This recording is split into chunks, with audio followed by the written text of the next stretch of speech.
Working in the sports industry has been a huge change for me. I come from a background in anti-corruption, good governance, human rights.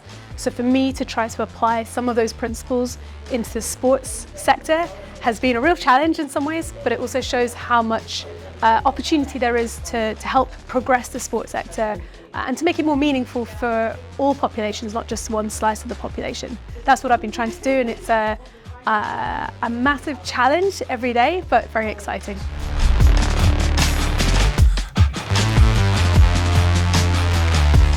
How does my typical day look like? There is no typical day. I think probably anyone working in sports will say that. The rhythm of your life changes according to when matches are, what part of the season you're at, is it pre-season, post-season?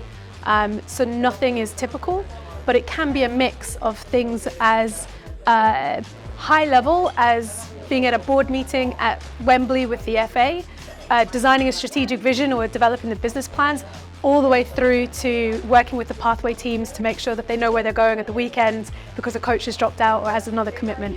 It's really, really varied. You never, ever, ever get bored, but it's also very much a lifestyle choice, let's say.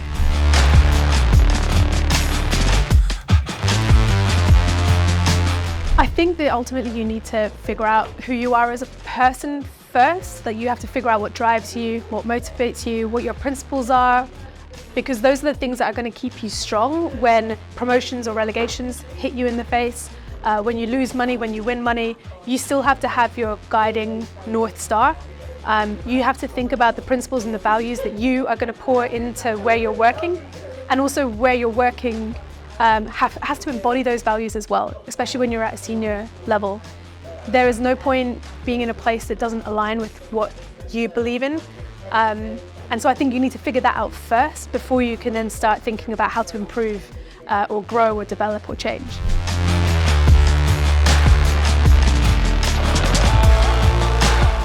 One piece of advice that I would give to somebody that's interested in starting in a career in the industry is to be curious. It's to offer to take notes in that meeting. It's to offer to help out in a side panel or a side event. It's to try and get a broad range of experiences, because what you start out doing is almost definitely not what you're going to end up doing. And for me, I think the people that are really blazing a trail are people that have done lots of different things. And then they have a bit of a broader skill set, a broader understanding, and they value the people in the different departments. They don't just think that comms is the best thing, or PR is the best thing, or sports science is the best thing. You have to have an understanding of how everything fits together, because for me, sport is ultimately an ecosystem, and the people that will thrive are the people that understand that.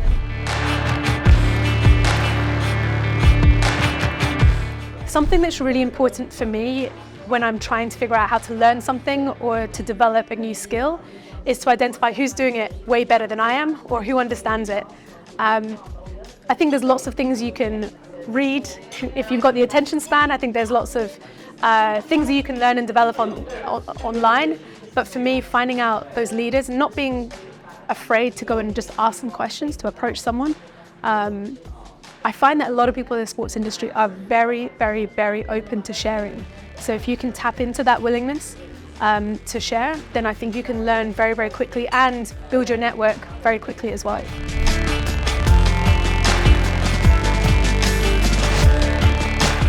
One thing I would love to change about the sports industry is the lack of transparency. I think that in general, in the business world, corporates, companies are very used to sharing information. They share their business plans, they share their strategies, they hold themselves accountable, they show what they're trying to do, and then they celebrate when they do it, and they also acknowledge when they don't do it.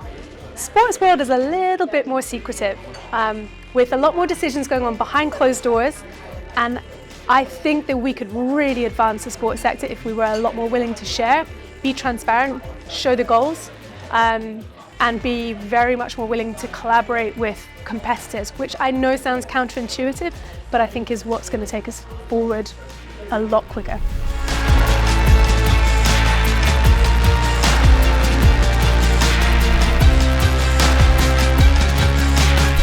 Twitter. Zoom. Sally Gunnell. That's probably one for the older generations, but yeah, Sally Gunnell was absolutely phenomenal.